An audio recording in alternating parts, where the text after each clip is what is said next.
What's going on, Heat Seekers? Welcome back to your Wednesday night live stream. We're talking redraft as always. You'll notice a little bit of different faces here today. My co-host Shane was busy with the draft this week, so we're lucky enough to get Kraig Reith join us. Roto Heat Kraig, say hello to everybody.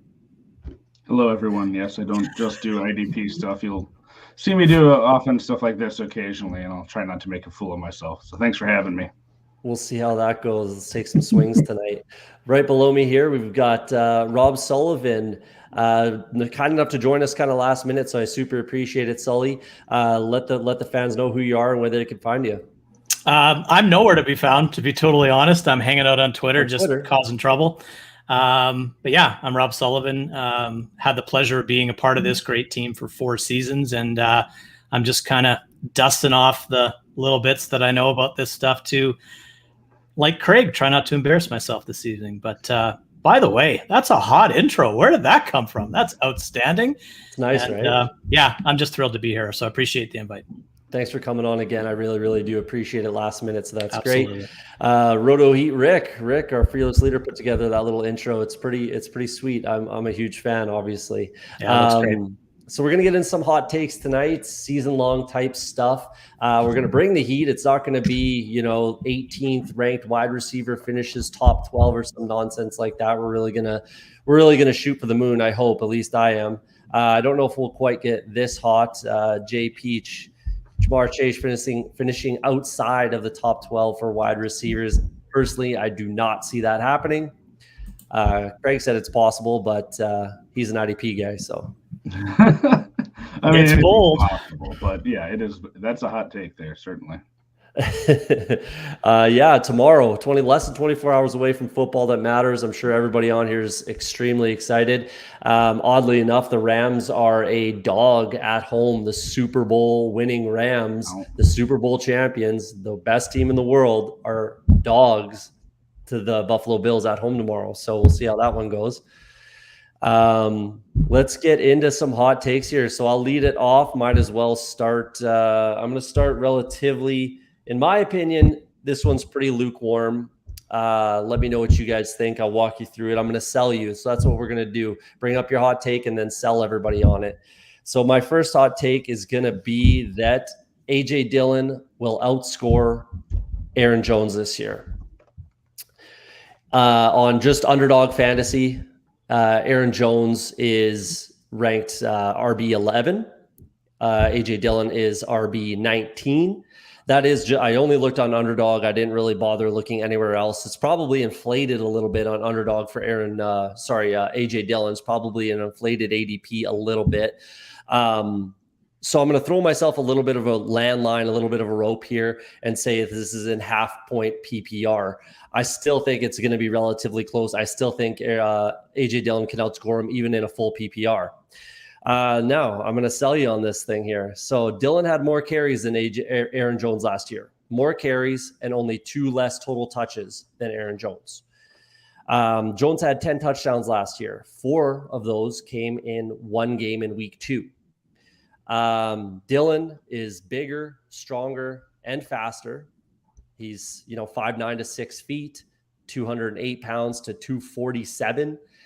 And if, believe it or not, AJ Dillon ran a faster 40 at his combine than Aaron Jones did. So I'm not legitimately saying, because obviously Jones is a little quicker. His shuttle time is a lot better, things like that. But in straight line speed, the numbers are kind of there for it. I just think that we've seen Aaron Jones' ceiling. We've seen where he's going to peak. And that was 2 seasons ago. Or maybe 3 seasons ago when he had 16 touchdowns, whatever the year was that he led the league in touchdowns. I think that was his absolute ceiling, and it's kind of been all downhill from there. It's AJ Dillon's 24, 25-year-old season, Aaron Jones' 27, 28-year-old season. I think that AJ Dillon should get more of the goal line carries, more than Aaron Jones anyways. The Packers should look to run a little bit more this season, I would imagine. Obviously, Davonte Adams is gone. They only had 399 running back carries total last year. Like I said, more, I think it was, 187 to 171, something like that for A.J. Dillon and Aaron Jones. And I just think that we're scratching the surface with A.J. Dillon. I think he's just getting going. I think that this is a year that he can absolutely take off and take a stranglehold on that job and become the guy in Green Bay. Even if we talk about the receiving stats, A.J. Dillon caught 34 of 37 targets for 9.2 average. Aaron Jones, 52 catches on 65 targets with 7.5 average. So that big play potential is obviously there with A.J. Dillon. That's what I'm taking, especially at cost, RB11 versus RB19. And again, it's probably higher on ESPN and Sleeper and things like that for A.J. Dillon. So at cost, without a question, and I said this last week as well, without question, I'm taking A.J. Dillon, but I'm basically avoiding Aaron Jones and drafting A.J. Dillon. What say you guys? Kraig, go ahead. Go get him. Well, I guess I don't think it's that crazy. We've seen the Packers backfield, the expectation of it to be used more this year just because of what's happened there, and it's going to lend itself to use of both of those backs more. And I think it kind of feels like they do have more defined roles of how they're going to be used. I guess my question to you would be, do you not really believe in the receiving work that people are sort of hyping up that Aaron Jones is going to get? Because especially in PPR leagues, that's going to matter a lot, and people are talking about him, potentially being one of like the top 2 or 3 leading receivers on the team if you're just looking at terms of catches. So is that something that you're taking into account, or you're just not buying into that hype as him as a receiver? I'm taking it into account, but I'm not buying into it as much as other people are. There's people out there saying he's going to get 120 targets, things like that. That's just not going to happen. I really do not think that comes close. I could see him getting maybe, 90 targets, which would be 30 more than he's ever had. The past 3 years, he's had 60 something, 63, 64, right around there, 68. I could see him maybe getting up to 90 and then maybe pushing it to call it 70 catches, but his carries are going to come back. His touchdown total should probably come back. He's not going to get, like I said, those goal line carries. He's not going to score as many rushing touchdowns. He had less rushing touchdowns than A.J. Dillon did last season, and I think that's only going to continue going that direction.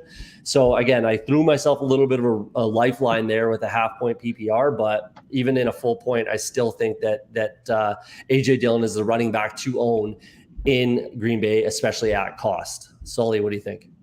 Well, it kind of butts right up against one of my hot takes, so I'm just going to tell you what it is, and it's that Aaron Jones leads the Packers in targets, receptions, and yards, and finishes as the overall RB1 this season. Overall RB1. So 120 targets, we say, is outrageous.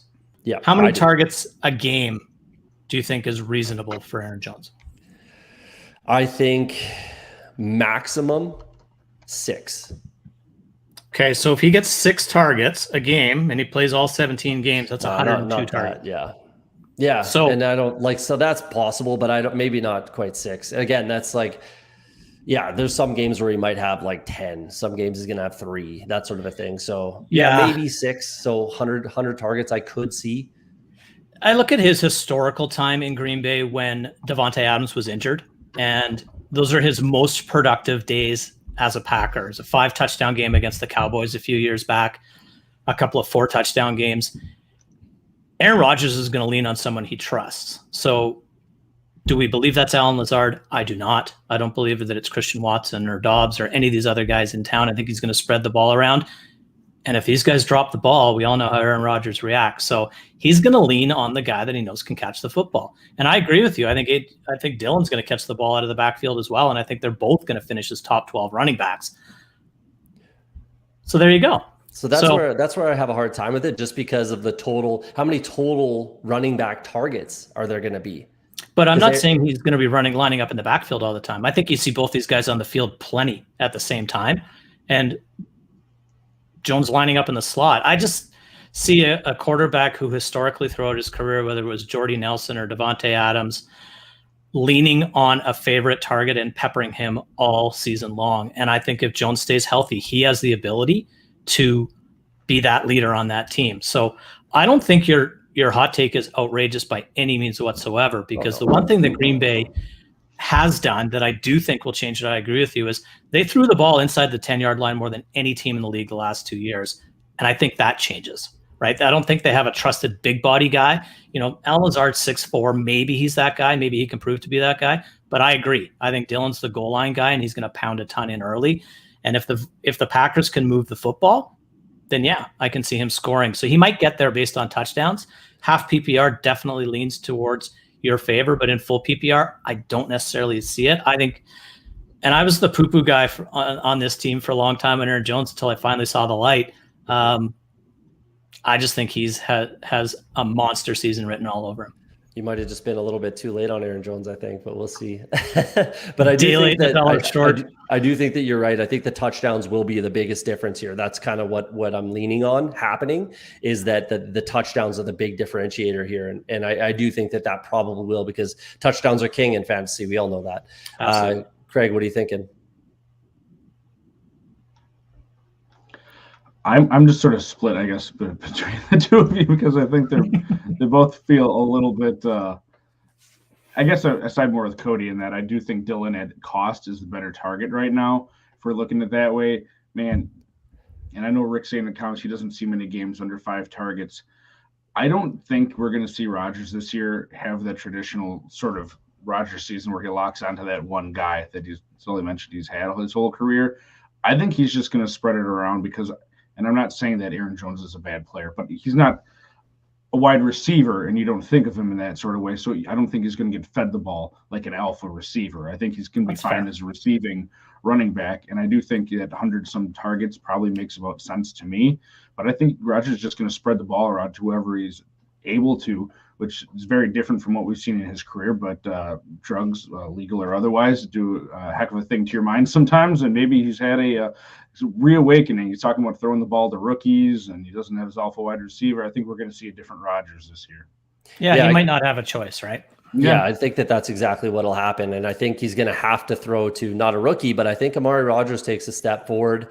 I don't know if he'll quite be what Randall Cobb was. I see them it's a very, very similar situation with Amari Rodgers and Randall Cobb, both returning punts and kicks. Both are going to be that kind of slot receiver. Obviously, Randall Cobb is still with the Packers right now, but if injury or something does happen, then I think Amari Rodgers steps into that role and he could be that guy. And then, MVS and Christian Watson correlations are right there. And then Lazard's going to do whatever Lazard ends up doing. I'm a believer in Lazard, but not, he's not obviously not going to put up anywhere near Davonte Adams type stats or anything like that. But I do like Al Lazard, and I think you're right. They're going to have to spread it around, including to AJ Dillon. So that's kind of why I brought up total RB targets on that team. There's one each from us. Kraig, what do you got for a hot take? So this is sort of similar to what we were just talking about in terms of what Rodgers has previously done. I'm going to go to the Buffalo Bills, and it was mentioned pre-show, and I didn't say anything, but I am completely fading Gabe Davis at his current ADP right now. He's sitting there around wide receiver 25, and there's no way that I'm taking him that high in any drafts. Could he end up being a nice wide receiver 3? Yeah, but I think he's going to end up being a boomer bust type player like we've seen from him before. If you look at what he's had in years prior, he's got like 62, 63 targets, 35 receptions each year with that 599 to 549 yards, 7 and 6 touchdowns. Now, yes, they're in a different situation with the wide receiver core. I realize right now he's that wide receiver 2, but quarterbacks don't force the ball when they don't have to non-elite talent, and I don't see Gabe Davis as an elite talent, and there's an elite talent across from him, Stephon Diggs. If anyone, I think Stephon Diggs is going to blow up more than he had in years past, and Josh Allen's going to be able to spread the ball around more with the other receivers that he has. They just signed Dawson Knox to a nice extension that's going to keep him there for a while. And if you look at Josh Allen's stats prior to last year with throwing to the tight end, it kept going down just in terms of targeting the tight end. And he got that connection. Dawson Knox took that leap, and they sort of play a similar role between Knox and Gabe Davis with that big body guy that can go to the end zone. So I think they're sort of going to eat into each other. And you have two really nice slot guys there. And it's not just because I'm a Jameson Crowder fan. I'm not saying it's going to be him, whereas Zadie Mckenzie, I think they're going to eat into each other too. But my point is he's going to be able to spread that ball around a lot more to the secondary targets. Gabe Davis was wide receiver about 47 each of the past 2 years. Is he going to go up from that? Probably, but I don't think he's going up 20 spots to end up being basically a wide receiver 2 this year. I just do not see it, even with that nice offense they have. Yeah. So Cody, I know you're shaking your head at me. No. So I can see where you're coming from, especially at cost. Like I do think that his ADP has been inflated, especially on sites like Underdog. Yeah. I think he's wide receiver 19 on Underdog right now. But that's, we saw it in the 4 touchdown game in the playoffs. That's what that's why redraft and best ball are different, obviously. So I guarantee that his ADP and sleeper, ESPN and things like that are higher than wide receiver 19. So depending on what it is there, I do disagree. Depending on what it is on Sleeper and ESPN, I don't know if you've looked at any other sites. At 19, it's a little pricey, that's for sure. But there's 60-ish, 140, 50, something like that, targets vacated from Emmanuel Sanders and Cole Beasley from last year. I do like Khalil Shakir as well in Buffalo. I really, really do. I think that Dawson Knox eats up at least another 30 targets and, gets around 100 to 110 targets, something like that. He was almost in my hot takes that he finishes a top 5 tight end. I really do like Dawson Knox. I do not think that there's a big regression coming from him, but that's another story for another day because I don't have it written down. But I think that, what we saw in that playoff game from Gabe Davis, I do think that that is indicative of what he can be. And then it clearly shows that rapport and that trust that Josh Allen has in him, where, if you need a score, if you need a big play, he's not going to shy away from looking at Gabe Davis. Sure, he definitely does have, a potential Hall of Fame wide receiver on the other side, obviously. Might be a little early to say that, but regardless, one of the better wide receivers in the NFL right now, on the other side. But those slot receivers are still a little unproven. Jameson Crowder, he's going to get hurt at some point. I do like Jameson Crowder as well, but he's going to get hurt at some point. Zadie Mckenzie hasn't really done too much in his career. Khalil Shakir is a rookie. Gabe Davis, that third-year wide receiver breakout, I think is coming. I was massive on him last year. I think I might have been a year early, but I do agree that I think wide receiver 19 is a lofty price for Gabe Davis. Sully, what are you thinking there? I like this one. I think Gabe Davis is a nice wide receiver 3, and I think he's a very nice complementary piece to a very solid offense. I think you kind of got to take a look at what the Buffalo Bills did during the offseason to get a little bit of a indication of perhaps what they want to do. They tried to sign Zadie McKissic. They had him for about 5 minutes, and then he went back to Washington. Then they turned around and spent significant draft capital on James Cook. So I personally think they want to target their running backs more. I have a little stat here that Devin Singletary ran the 4th most routes among all running backs last season. And in the last 2 years, he's 198th out of 200 running backs in yards per route run. So he runs a lot of routes. They don't throw him the football because he can't catch. So I think that's why they went that route to bring in a guy like James Cook. So I think that's a piece of the offense. The wide receiver that I really want a piece of in Buffalo is Zadie Mckenzie, because I do think he's the one that takes the biggest leap in terms of where he was and where you're drafting him to where he could potentially be. Gabe Davis is going to score touchdowns. He's going to have some big games, but I think he's going to have a lot of not so big games as well to sort of even out the curve. Contrary to popular belief, he's not going to get 3,400 receiving yards and score 68 touchdowns and maintain that pace of that Kansas City game, right? So I think Kraig's bang on. Again, nice piece to have on my roster, but not a guy I'm banking on as a weekly starter or a guy that I see finishing in the top 24 this season. So rank these 3 wide receivers for me: Gabe Davis, T. Higgins, and let's go with Keenan Allen instead of Mike Williams. For redraft? Yeah. Higgins, Allen, and then way down there, Gabe Davis. Fair enough. So they did. That is the order in. I think Keenan Allen's. No. T. Higgins is first. That is the order on, call it Underdog and probably every other site. Sleeper, ESPN, and ADP, things like that. But I do think that there is a place for Allen. Absolutely. I think he fits in I think he can be a low end wide receiver too. I really do.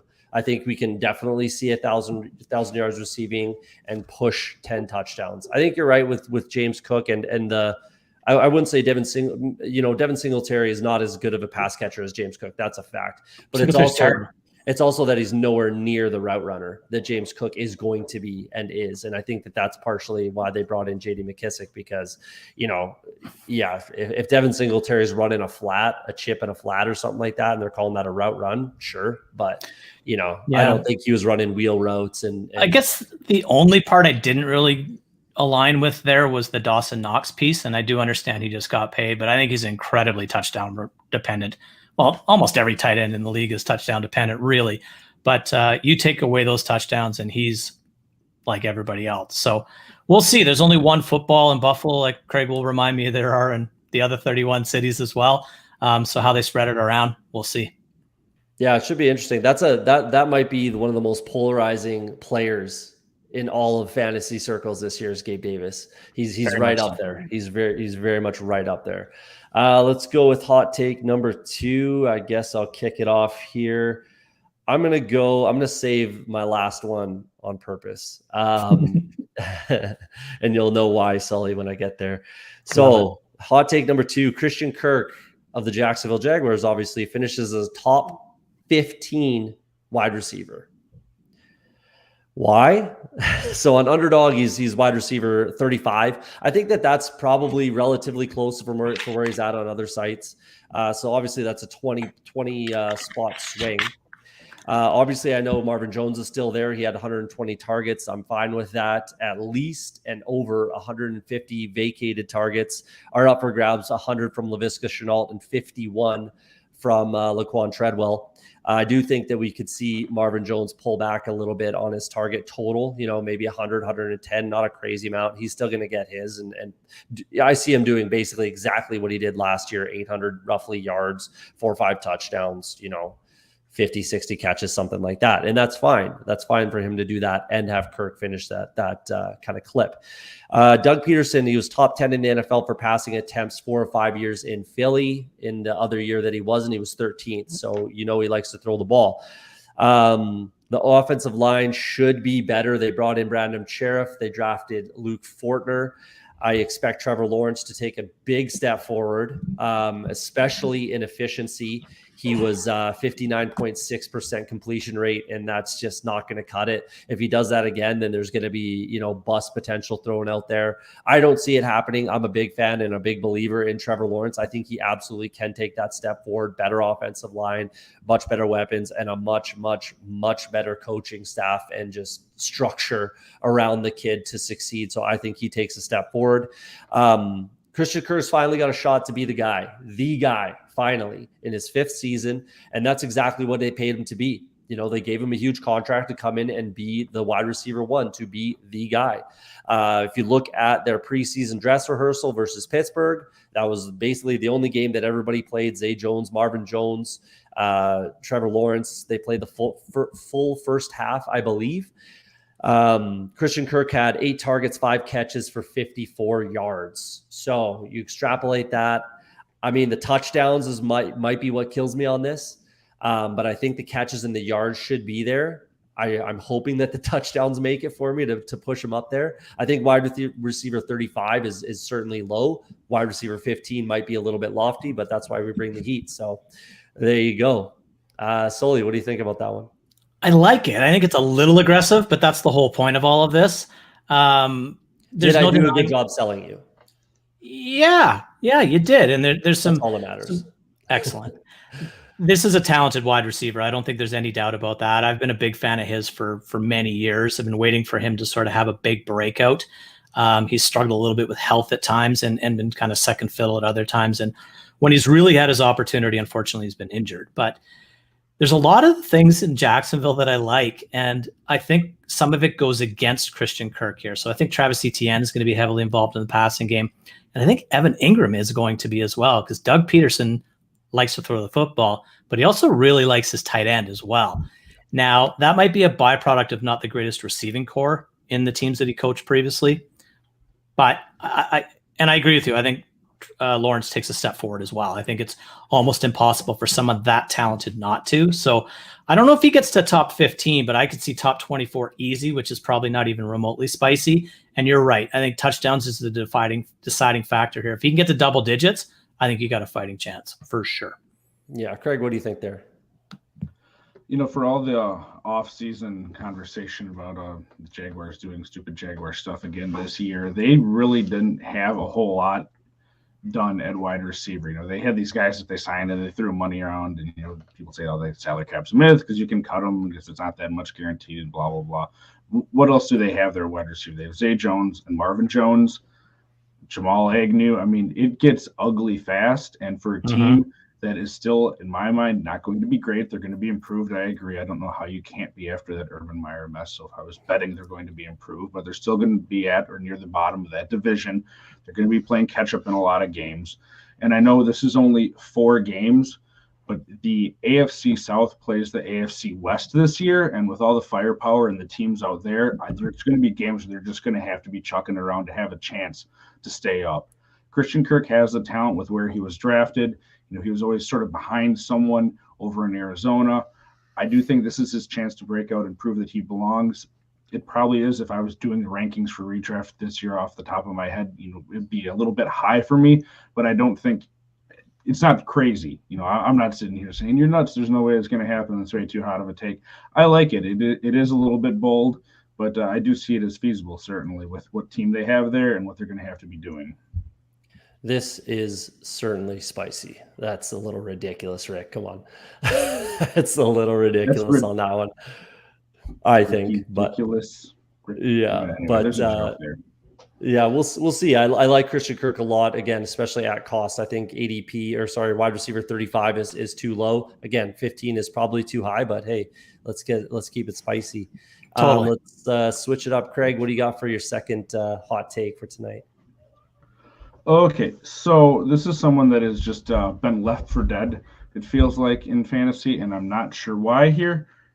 Melvin Gordon is currently going around like RB38, RB39, and I'm just not seeing how he falls that far.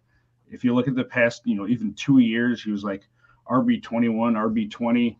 Last year it was with that split with Javonte Williams, but they're not, contrary to what people think, I don't see a reason for them to run Javonte Williams into the ground. I think they're still going to have that sort of split because if you look at their cap situation, and I know we just said salary cap's a myth, you can always work your way around it, but they've been throwing a ton of money around on that team, and they're going to be going with cheaper options. They're going to have to. Javonte is going to be that young guy that they're going to be able to turn into a workhorse. I just don't see why they would do it this year.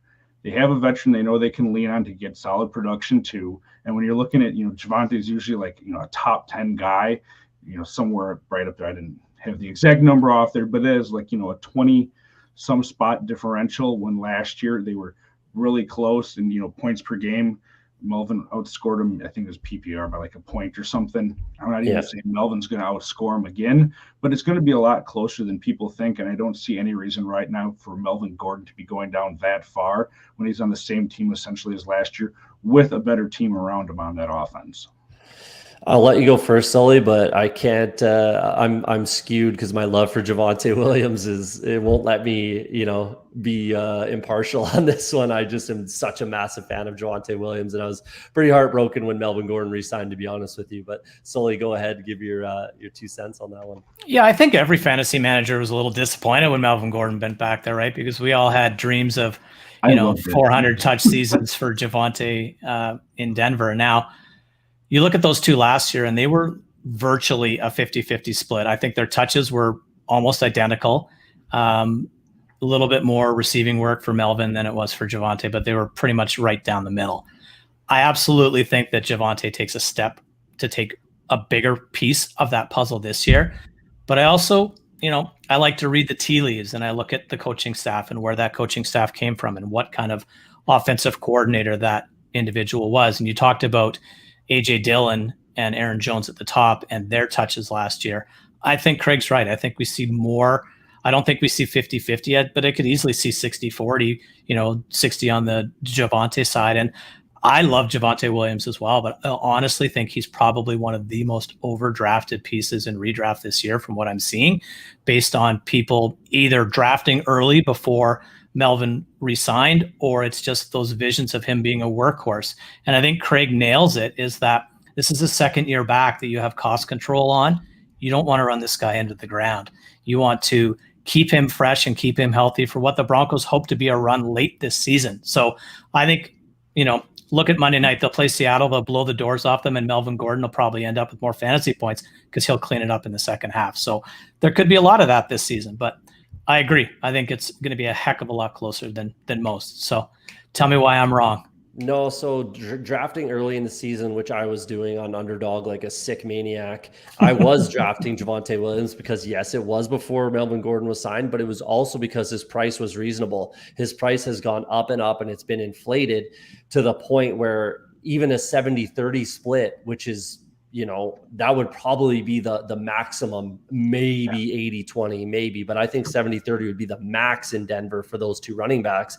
And that still doesn't even pay off his ADP. So yeah, again, like it's tough for me to be, impartial on Javonte Williams because I'm such a huge fan and believer of him and his skill and all that kind of thing. But the facts are the facts, and I can't really, deny what the facts are. So I think you're right, and it's definitely inflated to the point where it's no longer any kind of a value. Like I said, even though the 70-30 split for Javonte Williams, it still doesn't pay off that, he's being drafted top 8 running back, something like that. Yeah, that doesn't even pay off if it's 70-30. So yeah, I can't disagree with you, even though I'd love to. Sully, what do you got for a hot take for us? All right. So this take is that Jalen Hurts will finish the season as the QB1 overall. And I don't think that's necessarily spicy enough. So I added, they'll also become the first quarterback in league history to throw for over 4,000 yards and rush for over 1,000 yards in the same season. Didn't you say this last year, though? No, I said it with 3 guys last year, and I was wrong on all 3 of them. I had Lamar, Kyler, and Hurts doing it all last year. So my question to you would be, why does he throw more? Sorry, why does he run more than last year, and instead of throwing the ball more with AJ Brown in town now? Sure. So he's going to throw the ball more, and not necessarily more, but he'll be more efficient with the passing that he has. So he threw for 3,144 yards last year to guys like Jalen Reagor and Quez Watkins. He now has AJ Brown in that offense. He has Dallas Goedert ready to step up in that offense, and a second-year wide receiver that has all the talent in the world in Devonta Smith. So I think that's where the passing game elevates. And I think simply, he's got the best offensive line in football. He's got a bit of a suspect of running game, to be totally honest, with the backs that he's got back there. I believe the offense stays on the field more and that they run more plays.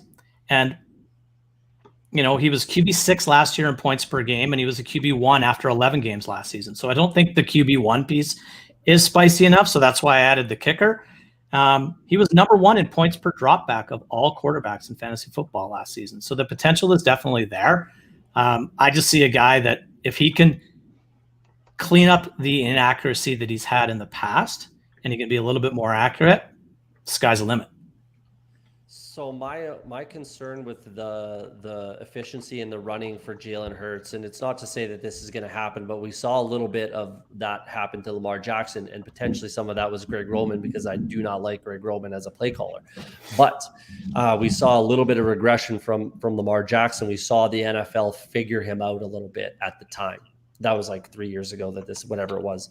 And I think that could happen with Jalen Hurts. It depends. It's going to depend on Jalen Hurts, and that team is going to go as far as that he takes them.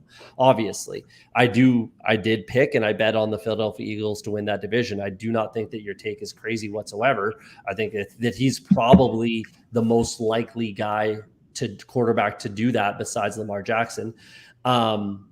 But that's a tiny little kind of something in the back of my head that I just can't, shut up. I can't let it go that we're going to see a little bit of inefficiency in the NFL figuring him out with a full year of tape on him. Yeah, and my only counter to that is, and I don't think you're wrong, is that Baltimore really didn't add anything of any significance from one year to the next in that offense. And where Lamar really took a step back was his touchdown efficiency. He had I think it was 3 games that season that he threw for over 5 touchdowns with less than 20 pass attempts. So that's unheard of. And that's where it really kind of came back to him, is that his passing wasn't as efficient. So it made it easier to sort of just sit back and let him dance around and run for 8 yards and just make sure he doesn't run for 28. So I think that's a valid point. But when you add an A.J. Brown into this offense and every other player potentially gets better, and the quality of that offensive line, I think it's there. I think it's definitely a possibility. And yeah, like I said, I added almost 1,000 passing yards from him from last season. That's significant. The rushing yards, not so much. It's under 300 yards. If he runs for about 60 yards a game, he's going to run for close to 1,000 yards. So I think that's there. I think the passing piece is more difficult for him than the running piece, but we'll see. I actually think the passing will be yes. Did you say the rushing would be more difficult? No, I think the rushing is not that much difficult. I think the rushing will be more difficult than the passing with A.J. Brown and all the things that you mentioned. I think it'll be easier for him to throw for 4,000 than run for 1,000, but we'll see. Kraig, what do you think? What do you think of that take there? I like it. I don't know if it's up yet. Rick's in the comments. He can let us know. I should probably know, but I had done a video with him where I basically went on and said that I think Jalen Hurts has QB1 potential, like within the real realm of possibility. And I think he asked me a percentage how often I'd see it, and I think he said like 40% of the time, I could see it happening just because of the sort of stuff that Sully's talking about. And I don't have him up in front of me because we did this a month ago or something, but a lot of the advanced stats and, the pressure stats of Jalen Hurts are actually really good. And if he just takes a step forward as a passer, I think that is going to,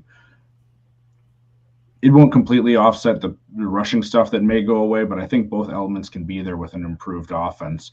So, I mean, is it a hot take yet? Because Jalen Hurts is still love or hate. If you look out there, no matter what you want to say about him, there's people on both sides of the coin that are just going at it still. So we'll see what happens. But as a Cowboys fan, I hate it. But I agree with you. Understood. How many hot takes does everybody have so far? Does everyone only have one? Left, you mean? No, sure. I have one left, but I think I've done 2 that I piggybacked on your first one. So sure. I think we all did 2. Go ahead, Sully, with your third. All right. So my third one is that Cooper Kupp and Allen Robinson will both finish the season in full PPR as top 8 wide receivers. So Cooper Kupp is who Cooper Kupp is. I don't think it's a stretch to say that he gets there after what we just saw last year. So last season, the combination of Robert Woods and Odell Beckham Jr. combined to be wide receiver 25 in that offense. Allen Robinson is, in my opinion, immensely more talented than either one of those receivers at this point in their careers. I think Matthew Stafford has the ability to carry 2 wide receivers in his offense. And I look at a wide receiver that's had, what did he have? He's had a top 6, 8, and 9 season before he fell off the cliff as wide receiver 81 a season ago. This is a incredibly talented wide receiver that I can see scoring a ton of touchdowns, and that's how he's going to get there. But I absolutely see both these guys inside the top 10. I think I said top 8. I'm totally fine with that. Whew, that is certainly spicy in my opinion. That's the spiciest one by a long shot in my opinion there. I do like Allen Robinson. I think people are kind of overinflating him, but I guess I could be completely wrong. It sounds like from everybody else's takes that I'm going to be the one with egg on my face. I bring up underdog a lot because I do a lot and it's very similar. I hardly have any Allen Robinson exposure. He's, wide receiver in the 20s or something like that. I would be drafting Gabe Davis over Allen Robinson. That's a spicy take if you want one, but that's what I would be doing. I do like Allen Robinson. This is the best quarterback he's ever played for, best team he's ever played for, best coach he's ever played for. I get all that stuff, but it's I just think that the expectation for him to bounce back, and let's face it, that's what it would be at this point, is this would be a bounce back season after a few, down seasons. I don't think it's crazy. But personally, I'm looking elsewhere. I think that's the spiciest take of the night, and it's not really particularly. It was almost worse. I almost had Allen Robinson outscores Cooper Kupp, but even I couldn't get there. So yeah, that's a little too aggressive. Looks like Looks like Kraig's doing dad duties right now, so we'll just keep it going. Wide receiver 8 2 years ago. That's 2 years ago, Rick. That's kind of but the season before, he was wide receiver 8 2 years ago, wide receiver 9 the year after that, and then wide receiver 81. So before that.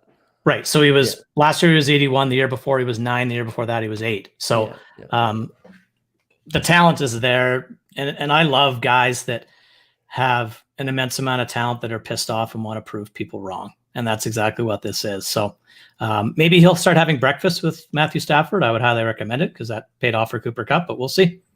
Kraig, what do you think? Am I nuts? I think both being top 8 feels a little bit spicy. It's not, outside the realm of like what I could see as possible. But I don't think there's a high likelihood of it happening. No, I do like Allen Robinson way more than Gabe Davis. I probably like 30 wide receivers more than Gabe Davis this year, but Allen Robinson certainly I think probably ends up as a wide receiver 2 anyway. So I like him a lot this year. We'll see on that one. That's a spicy take, I think. But Kraig, go yeah, for sure. Go ahead with your final spicy take for this evening. Okay, so this is going outside the realm of this normal show, but I had to do it because I'm one of the IDP guys here on Roto Heat, so I'm throwing out some IDP stuff for you. So if all of you that are watching get turned off by it, sorry. I'm screwed. This guy is currently going like defensive back 18, according to like Fantasy Pros over on Sleeper. He's defensive back 41. He's safety 32. And last year he was about safety 5 overall as Jaron Kearse of the Dallas Cowboys. No, this is not me just being a homer. When Dan Quinn came back and Kearse both came back there, he was easily a top 10 guy for me, and I don't see any reason why he's going to finish outside of that with where he's going. He plays up in the box sort of like a linebacker in that strong safety role. He plays all over the field. He does everything you'd want out of a safety, and he just isn't a name in the NFL right now because he's a 7th-round pick by Sully's Minnesota Vikings years ago. He bounced around the league, but in last year with Dallas going to Dan Quinn, who unlocked him, he just about beat his career stats combined with the role that he played there in Dallas. That hasn't changed. The team hasn't changed a whole lot, except for the fact that their linebacking core got worse. Micah Parsons is going to have to play more of a true linebacker role as opposed to sort of that 40% edge snap rate that he had last year. That defensive line has improved. He's not going to do as much of that, but it really is. It's just sort of Micah Parsons right now at linebacker. So Kearse's role isn't going to change in that regard. And he's just a guy that I love. Again, for someone that was like a top 5 safety last year and is going in the 40s and the 30s, I mean, smashing that all day. And I know you guys won't have a huge amount of take on that, but I could say, Sully, you got anything to say? No, other than not a player that I was an overly large fan of when he was in Minnesota, but I think that was, to Kraig's point, probably usage and just ability to recognize what you have in a player. No one I know knows more about that stuff than Kraig does, and B, it's also the Cowboys. So who the heck am I to question any of that stuff? Yeah, so I like the player for sure. Dan Quinn is very, very good at getting the best out of anyone on his defense anywhere he's ever been. I think that he is potentially going to be the head coach of the Dallas Cowboys before the end of the season. I think he will be maybe next season, whatever it is. I think Dan Quinn will be the next coach of the Cowboys. I think he should be anyways. That defense is bad. They have some good players in spots, but they're not a good defense as a whole. Teams are going to move the ball against them, so there's going to be a lot of first downs. The defense is going to be on the field quite a bit, so Kearse could definitely load up on those those tackle stats as a run stopper type of a strong safety. So yeah, I could definitely see that. I can jump on board with Kearse being a value at safety, especially at the DB position. The Cowboys just are not going to be very good this year. And I don't know that is a hot take, but for people that are having them, in the top 2, and it's pretty close with them in Philly for winning the division, it's just going to continue. Like I said, that defense is sort of one of those bend but don't break. They get more out of some of their parts than if you just look at it, but it's still not amazing. Fantasy-wise, it could be fine again. They have guys that make some big plays. But that offense is going to be more of a mess than people are hoping for, because they've gone away from what they did, 10, 15 years ago with just building up that offensive line to the point where now it's just in shambles. And from what we've seen before, Sully, as a Vikings fan, unfortunately, for a number of years there, no matter how good some of your offensive weapons are, if that offensive line stinks, it just kills you. 100%. Yeah, I think they're still the favorites to win that division somehow. I don't know how it hasn't been bet up to they are still the favorite. I don't know how either, because I bet the Eagles because it's massive value. But yeah, it's wild that they're still the favorite in that division. I don't see it whatsoever. So yeah, well, I think the Cowboys are gonna have a tough year. So Kraig, the NFC East plays, or who does the NFC East play outside of there? I don't know that offhand. I don't either, but I could see Philly and Dallas splitting, right? Give them both the game at home. And then I think they both probably take care of Washington and New York rather easily. So I think it really comes down to the outside of the division games. I want to say they play NFC North this year for some reason. I think Washington can compete with the Cowboys this year. I don't think Washington's defense is nearly good enough with, I guess it all depends on when Chase comes back, but I don't know, man. Their defensive line is good for sure. Yeah. I'm not a believer in that. I think they can compete. I think they could certainly compete with the Cowboys. I'm not saying they're going to beat them or finish higher than them, but I think the Commanders can compete with the Cowboys for, I guess, second place in that division, because I think it's the Eagles division to lose, and I don't see them losing it. So they do play the AFC South and the NFC North, Sully. Wow. Okay. So there's some games to be had in the North and the South. Those aren't tough divisions to play this year. AFC North is not a tough division? I thought we said AFC South. NFC South and AFC North. So Saints. Oh, sorry, I flipped them. Yeah. Okay. I was like, as a Bengals fan, I'm gonna get real. No, that division I think is arguably the best in football. That and the old KC Denver mess that they got going on in the AFC West. It's definitely up there, but let's move on. Final hot take for the night. I saved it just for you, Sully. Dalvin Cook finishes outside of the top 10 for running backs this year.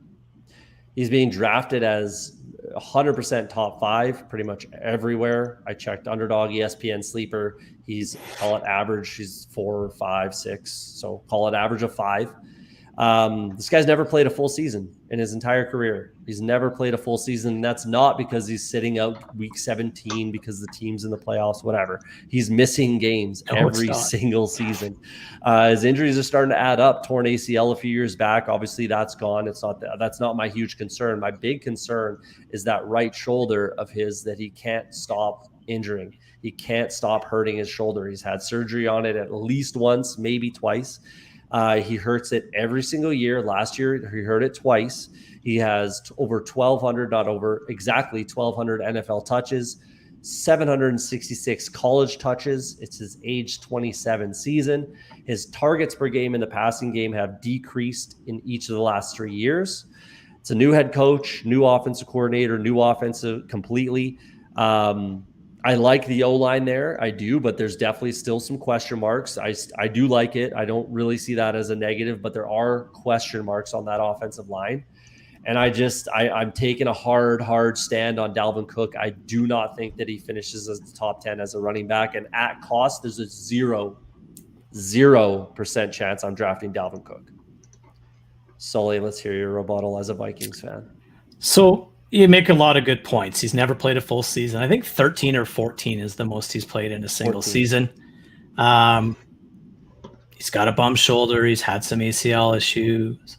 He's had some hamstring soft tissue issues. No doubt about it. Where I think I differ here is that actually Alexander Madison's not who you want on your bench either, but I can go there too.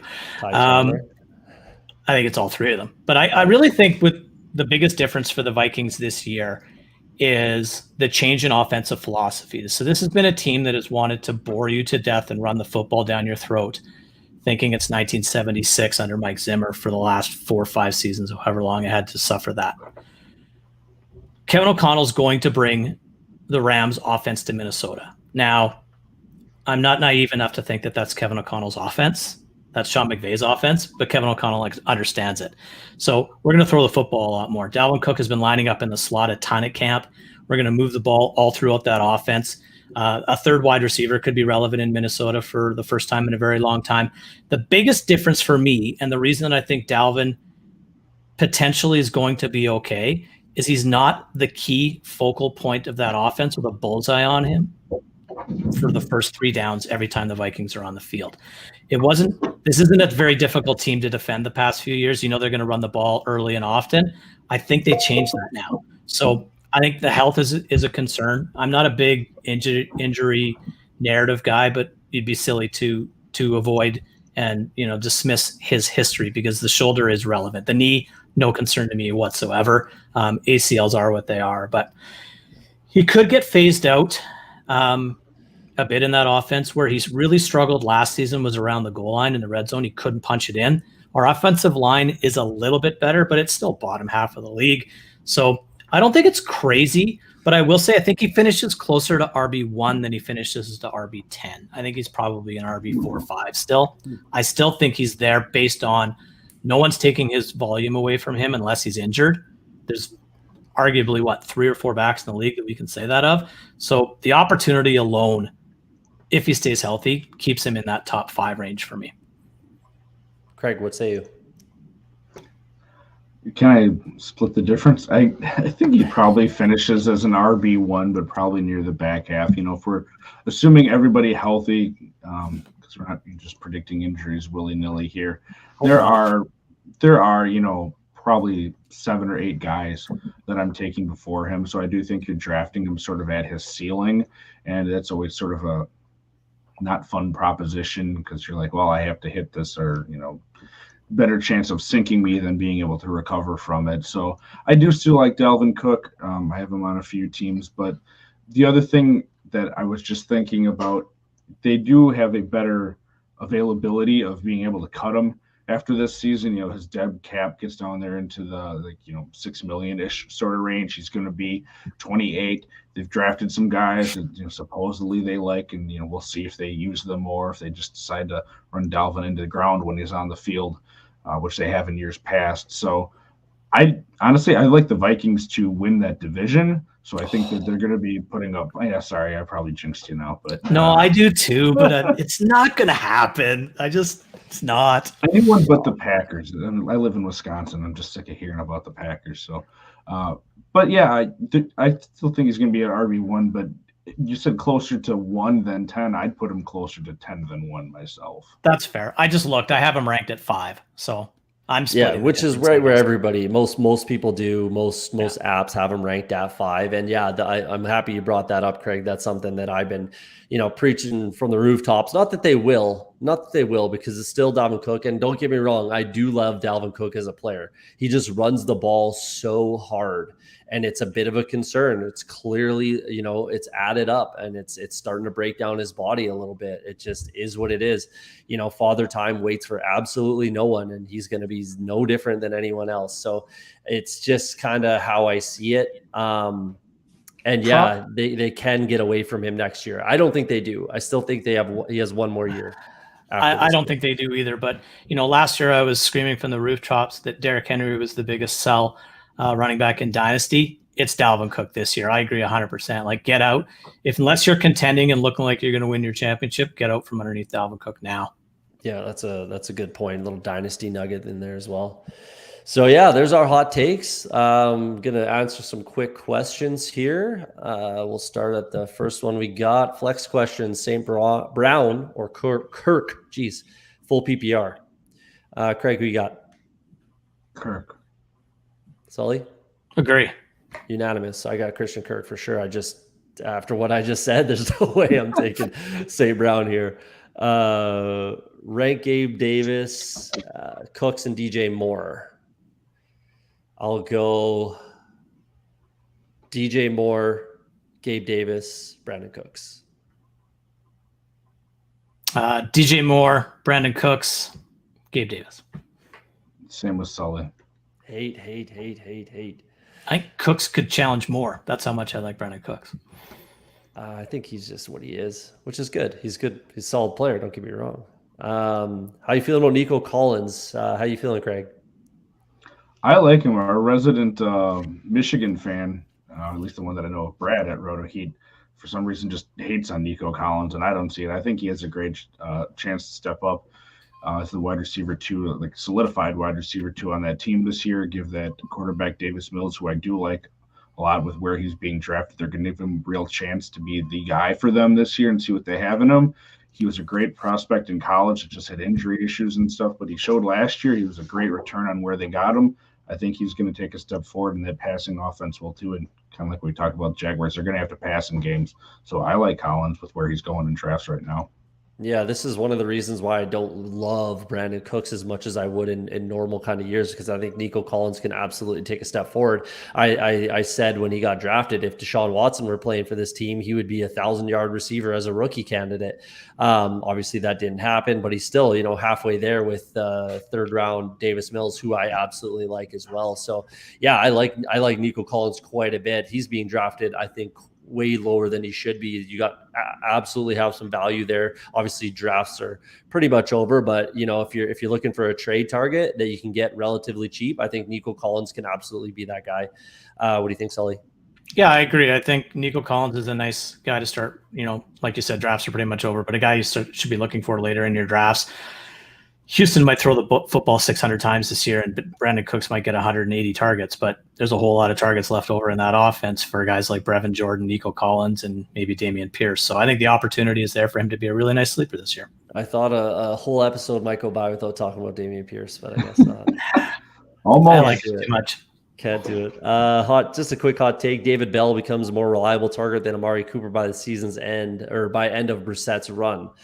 Might flip, but yeah, I don't know. That's an interesting one. I do like David Bell. I think that he's going to be 8-9 yards per catch type guy, probably 600, 700 yards. I don't like Amari Cooper personally. I'm not an Amari Cooper fan whatsoever or believer, but this is a little spicy for me. I can see where you're getting at, though. That is a hot take. What do you guys think? Get him, Kraig. Not by the end of this year, I don't think. If you're telling me next year, that happens, certainly, but that's a bit too spicy for my liking for a rookie. I do think David Bell is a nice player. He'll be dependable. He's going into long-term a very nice situation with that team, and the talent of the quarterback whenever he's on the field, it's hard to deny, but you're not going to have it, like I said, for most of this year. Talk to me next year, and I might agree with you. I think Amari Cooper is an amazingly talented wide receiver who, for some reason, has been disrespected his entire career. David Bell's a nice piece, but I think he's possibly one of the most disappointing rookie wide receivers this season. So not this year, not close, but maybe going forward with Deshaun Watson on the field, potentially. Yeah, I can get behind all that. Isaiah Likely, the real deal out of the slot, or what? Go ahead, Sully. I think somebody has to be the secondary pass catcher there, so he's got as good a chance as anybody. I don't know what that translates to. I think that's a team that probably wants to run the football a lot, obviously, but probably could be the secondary passing option there. What do you think, Kraig? Yeah, I mean, he's a dynasty stash in one tight end leagues right now, but if you're in a league where you start two of them, they use the tight end a lot there. It seems like they're going back to that system that they had a couple of years ago, which is really just run the ball and throw the ball to the tight end. So long term, I like them a lot. Yeah, I would agree with that for sure. Long term as well. I think unfortunately they're not going to be able to run the ball like they want to. I think unless J.K. Dobbins comes back and is the guy, I really, really do not like running backs coming back from an ACL. That was why I was fading Dalvin Cook after he tore his. But the year after he tore his ACL, was all over Dalvin Cook, and he was fantastic. And that's what I think we'll be looking at with J.K. Dobbins. That's just typically what I like to do when I look at a running back coming off of a major injury, is I'll avoid them the next season and then jump all over them the next, that hopefully it's going to be a discount. So I think they're going to have to throw the ball more than they really plan on it. And yeah, I guess like Isaiah Likely has the most likely I had to throw a pun in there. It Opportunity. happens all the time. You can't not do that, right? Yeah. But I do like Devin Duvernay there. I really do. I think he takes a step forward. James Prochet was 100-yard catch guy. So was Devin Duvernay in college, in their final year in college. They both were 100-catch guys. Sure, it was, I think, SMU and Texas, I think is where they both went. But I do like those two guys. So I think those are the guys that end up taking that downfield threat for Duvernay and the underneath stuff, the scraps, for James Prochet. So I think that Isaiah Likely is going to absolutely be a bust this year for redraft. I don't think he's going to be ownable whatsoever, but dynasty, yeah, absolutely stash him and look long-term. So that's what I think about Likely. Zay Jones projections out the window, all that Christian Kirk stuff. Yeah, I like Zay Jones. Actually, I really do. I'm drafting him quite a bit as well. But I do think that there's going to be enough for everybody to eat there. And I think that, I think Zay Jones will be what Zay Jones has been his entire career, 400 or 500 yards, pushing up to maybe 6 touchdowns. I think that he can be a bit of a red zone guy. But I don't think he's going to be the number one wide receiver in that offense. But what do you guys, Sully, what do you think? I think he can still burn it, right? So he's still going to take the top off the defense. And if Lawrence is a little bit more accurate this season, yeah, he could get, 6-8 touchdowns on some crazy plays, but he's probably more around a 4 touchdown guy. Like you said, 60 catch, 600-700 yards at best guy. I like him. I've been adding him to a lot of my rosters. He's been a dart throw late round draft choice trade target of mine in Dynasty, and a guy I've been drafting late in redraft as well, because there's some startable weeks there, right? It's guys like that have a path to more productivity. So if a Christian Kirk goes down or a Marvin Jones, who's an aging wide receiver, goes down, his role increases. So it's cheap cost. Might as well go get him. I'm not thinking about Zay Jones when I'm talking Christian Kirk. If I'm talking Marvin Jones, then I'm thinking about Zay Jones for sure. So that's just my 2 cents on that comparison. I'm not throwing it out for my Christian Kirk take. I would be for Marvin Jones though. Kraig, what do you think about those about Zay Jones this year? I think a lot of those non-Christian Kirk type of receiving options just get into a muddled mess next to each other. I like Evan Ingram a lot. Don't they still have Dan Arnold too? They do. Yep. He's hurt or something, I thought. But they're going to end up using both of those tight ends. Marvin Jones is still, to me, a consummate professional. His fantasy viability is probably more or less out the window unless it's just him and Kirk because of injuries or something.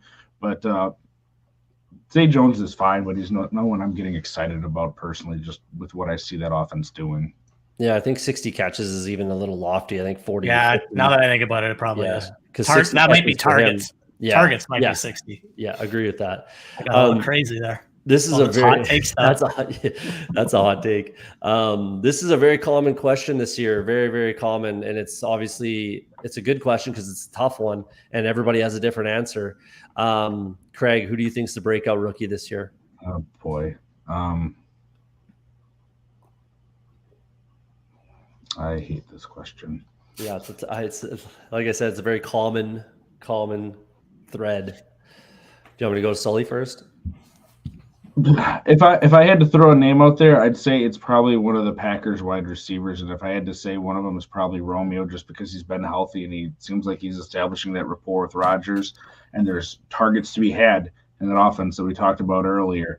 I know his ADP has shot up the board, over the past month, and I don't know where it is right now, but you're still getting him later than a lot of these guys as far as the rookies.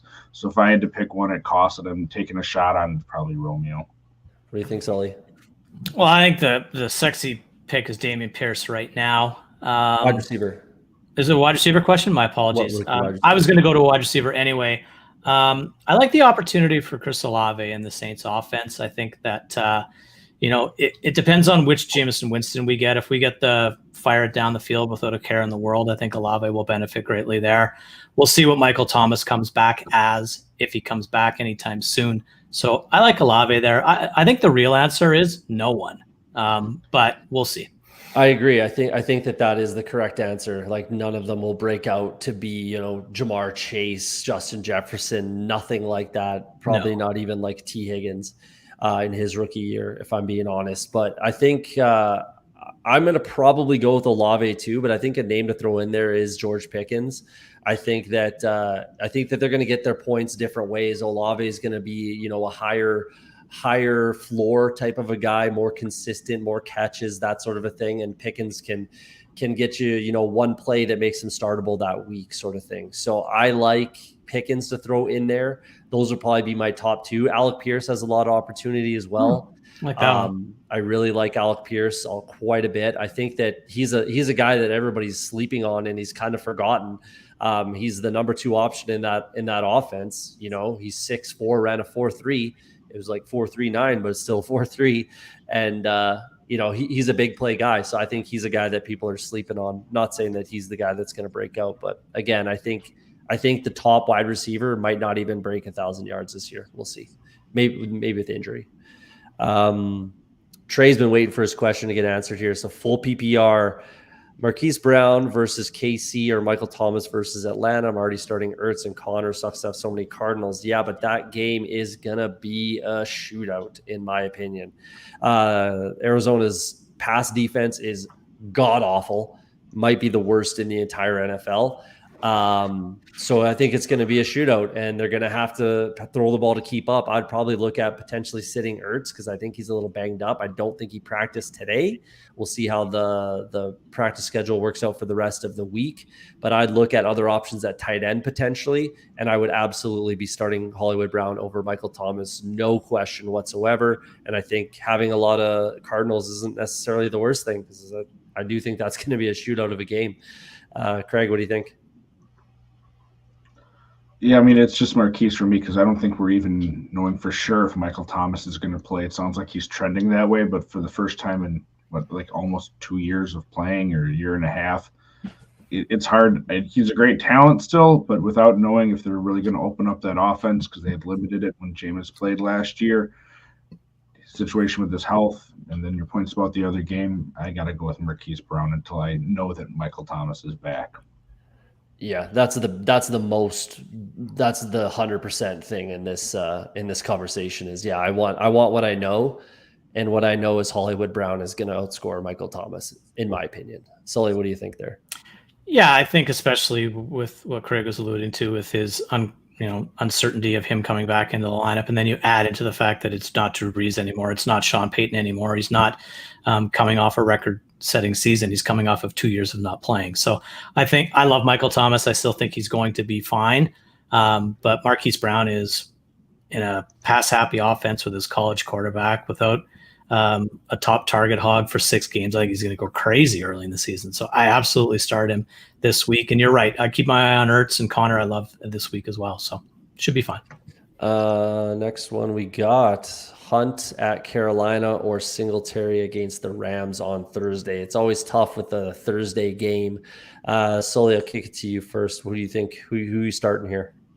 I'm going with Kareem Hunt. I just think that both Hunt and Chubb could go crazy against the Panthers in week 1. I don't think the Browns are going to want to throw the ball a ton with Jacoby under center. And Carolina's defense doesn't really scare me that much. So I think both those guys can run the football considerably well. Singletary, again, we talked about James Cook being added into that offense. There's talk about Zach Moss being potentially relevant in that offense, and all those pass options in that Bills offense. And you're playing a Rams defense that's legit. So I'd go Kareem Hunt this week. Kraig, what do you think? It's Hunt for me. Brissett isn't one of those chuck the ball downfield all the time sort of quarterbacks. He does, sort of keep it closer to the line of scrimmage on his throws. And it's just less of a mess if you consider what they have for Buffalo compared to the Browns. Yeah, Hunt is behind Chubb, but it's really just those two where who the heck knows who they're going to throw in there out of Cook and Singletary, or Zach Moss shows up at the goal line in Buffalo. They have so many different choices there. It's Hunt for me. Yeah, Hunt for me too. It's pretty close for the defenses, in my opinion. I always look at who the defense they're playing. The Rams and Carolina are pretty close. They both have big defensive lines, but are both weak out linebacker. So this would be closer, but yeah, Brissett with Cleveland being Cleveland. And then the Thursday night game, I'm going with Hunt because it'll give you more options. If you start Singletary on Thursday and he throws up 5.5 points, just a dud, then you're going to have to take some swings to try to make up for it. Whereas, and it's not very likely that he goes out there and burns the Rams for 25 fantasy points. So I'm going with Hunt as well. What do you think of DJ Chark or Christian Watson? I like them both, I guess. They're both downfield, take the top off type of burners. I'd rather go with the guy that has experience. I'd rather take DJ Chark if that's what this is, and either or. I'm taking DJ Chark over Christian Watson. I like them both as players, I guess. What do you think, Sully? I don't want either one of them, to be totally honest with you. I'm probably the resident DJ Chark disapprover. I don't like to use the word hate, but I hate DJ Chark. And Christian Watson's just unproven. I think it would be him easily if he could have stayed healthy through the offseason program and training camp, but we don't know what we got there yet. Liked what I saw coming out of college. So long-term, to me, it's easily Watson, but right now, I have no idea. Kraig? If I have to pick one for this year, it's Chark. To your point, it's the guy that's proven it on the field. He's not going into a great situation. I mean, Goff doesn't just chuck the ball downfield either. We're just talking about Brissett. He's not one of those deep throw ball guys, but Chark's the proven wide receiver, and he's done all right for himself in the bad Jacksonville situation before. Yeah, I think Chark would be the way to go. Heat Seekers, who should I sit in a full PPR? A-Rob, Elijah Moore, or Juju? Go ahead, Kraig, on this one. Who are you sitting? I'm sitting Juju. I have no idea outside of Travis Kelce what they're doing there. I know that Juju had the 1.5 really good years with the Steelers there, but that was also like when he was behind an alpha wide receiver. If you consider Travis Kelce an alpha wide receiver, maybe, but I've just never been a huge believer in Juju as far as being a top end wide receiver talent. There's going to be a lot of different options there for Mahomes to spread the ball around to more, kind of like we talked about with Rodgers, and that's what I'm expecting to happen. So I'd be sitting him. Go ahead, Sully. I think this one's easy. You sit Elijah Moore. As much as I like the talent, backup quarterback, tough opponent on the road. I like Juju Smith-Schuster. I think he has the potential to have a really, really nice season to be Kansas City's top wide receiver. We'll see. And obviously, you know how I feel about A-Rob, so I'm not sitting him. Yeah, I'm sitting Elijah Moore, no question, and it's really not even close for me personally. Looking at the Jets, the offensive line is a little bit banged up. You got Joe Flacco playing. They're playing Baltimore, who has Humphrey and Peters coming back from injury, and they both look pretty good in preseason. So without question, it's Elijah Moore. Against the Bills defense, I don't believe Tre'Davious White is playing in that game. So I think that the Rams are going to I don't think they should be underdogs in that one. That pass defense is going to be pretty rough. It's the number one defense last year, but they're not going to be good against the pass this season as long as Tre'Davious White is out of the lineup. So I'm absolutely starting A-Rob and Juju against the Cardinals. I just said I love every single Chiefs wide receiver this week. And, obviously they're not all going to work out, but I still like Juju. I think the Cardinals have the offense to keep up and to try to keep up and to force the Chargers to keep throwing touchdown passes. So I'm a big believer in the Chiefs wide receivers this week. So I'm taking Juju and A-Rob. Yeah. And it's not even close. I can't do it with Elijah Moore. Start 3 non-PPR. So it looks like standard format. Start 3. Hollywood Brown, Jalen Waddle, A-Rob, DK, and Judy. Start 3. I'm starting. Who do the Seahawks play this week? Niners? Denver. Oh, Monday night. A little bit of a revenge game there. I'm starting Judy. I'm starting A-Rob, and I'm starting Hollywood Brown. That's who I'm starting. Go ahead, Sully. A-Rob for sure. I want to start Judy because I think Russell Wilson rams it straight down the Seahawks' throat and wants to cook all game long. Waddle's a little banged up.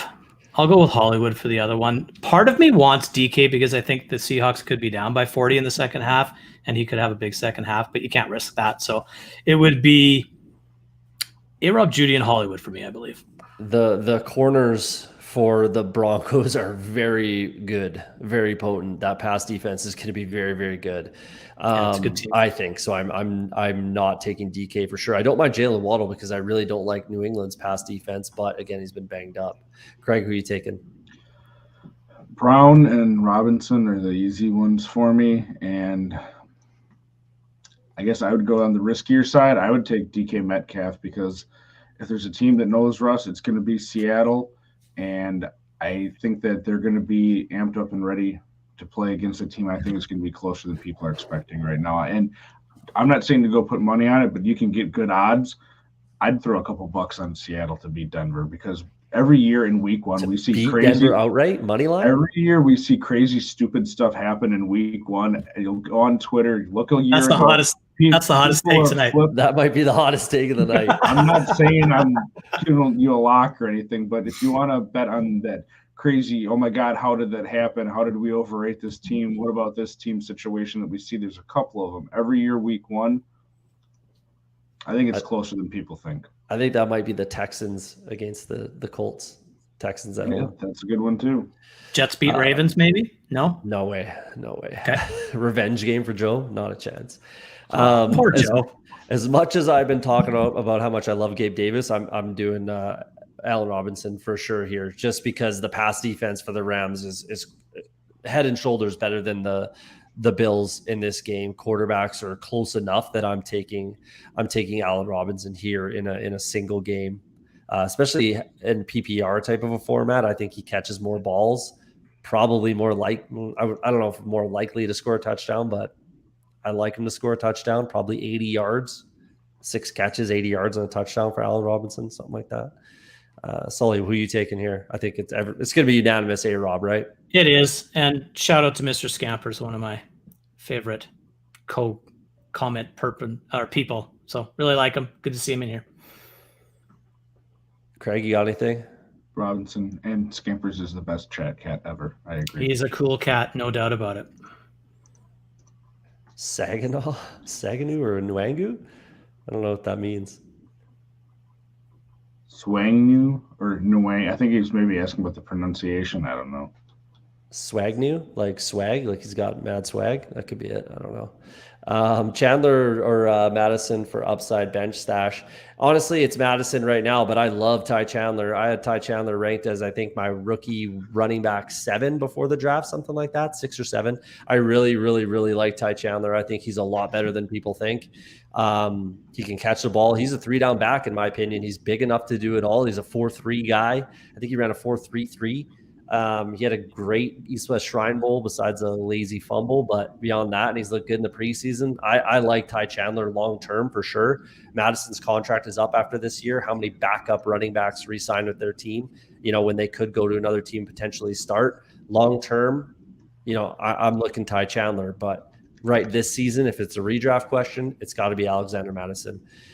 Sully, you're a Vikings fan. What say you on this one? This coaching staff is not a big fan of Alexander Madison. They tried trading him around the 53-man cut down. They love Chandler and they like Iguano as well. So I think the reality is if anything happens to Dalvin, you have a 3-headed monster that's a bit of a mess, and we'll see who emerges from it. Chandler's the replacement for Dalvin Cook in Minnesota if all things go well. I'm a huge fan of his. But right now, I don't think it's either one of them, to be totally honest. I know that's not a very good answer, but I think all 3 of those guys get a shot if Dalvin goes down. What do you think, Kraig? I mean, if it's a pure upside and it almost sounds like you're talking more about dynasty, I would take one of those other guys. But if it's this year, I mean, I don't know how you don't do Madison, because if they're in contention and they're playing to win, they're going to go with the guy that they know that has produced for them before. Yeah, I think if it's this year, it's got to be Madison. If it's a dynasty long-term stash, Ty Chandler, I absolutely love. So, yeah, that's what I'm thinking on that one. Trey, again, besides Ertz, I have Irv Smith against Green Bay. I'm sticking with Ertz if he's playing, if those are the only 2 options. Yeah. Green Bay's defense might be the best defense in the game. That's why I think they still win the division. They can win the division by defense and running the ball, I think. So I'm – hogwash. Oh, absolutely. Packers' defense is going to be better than their offense this year. Absolutely. No question there. They can win that division with defense and running the ball, I think. And I think that's more or less how they do win the division.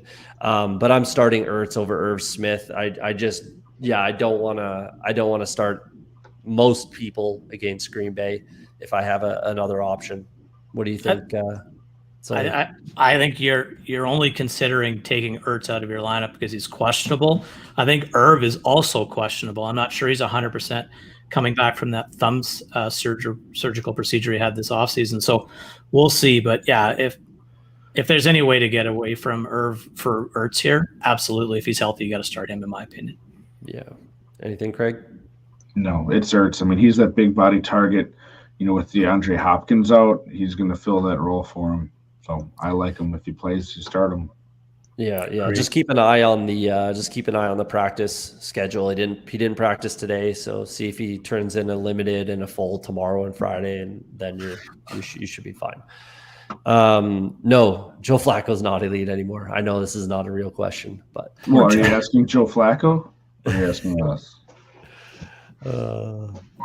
Does Joe Flacco finish that game? Yeah. Is Mike White not a better quarterback than Joe Flacco? No, I think Mike White was a flash in the pan 1 week. Really? Got lucky. Okay. No one knew what he was doing, and he just kind of threw the ball, and the guy happened to catch it. You're probably right. In the end zone. You're probably right. Hey guys, I'd like your opinion. Who would you put in flex? PPR, start 3 wide receiver, assuming Jefferson. No brainers. They are no brainers. Judy, David Montgomery, Hunter Renfrow, Kareem Hunt, Boyd. For one flex spot. It's a nice team. Yeah. If anyone has an answer, go ahead. I'm trying to check the schedule. Bears against San Francisco. I'm thinking probably Judy or oddly maybe Boyd. David Montgomery against San Francisco, I don't particularly love. They're going to have to throw the ball, I think. He's not going to be able to run the ball 25 times, which is what he needs, I think, to be effective. Hunter Renfrow against the Chargers. The Chargers defense as a whole is extremely good, in my opinion.